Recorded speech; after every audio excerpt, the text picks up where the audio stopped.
আমি শুভেন্দু অধিকারী পশ্চিমবঙ্গ বিধানসভায় সদস্য নির্বাচিত হইয়া ঈশ্বরের নামে শপথ করিতেছি যে বিধি দ্বারা স্থাপিত ভারতের সংবিধানের প্রতি আমি অকৃত্রিম নিষ্ঠা ও আনুগত্য পোষণ করিব।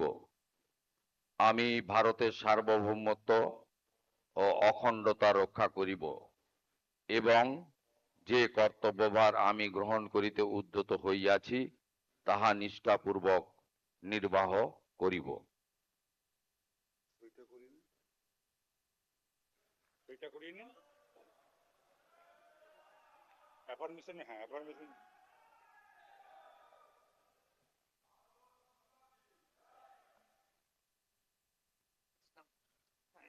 Now, may I request Sri Dilip Ghosh, Honorable Minister and elected from 224 Kharagpur Sadar, to please make and subscribe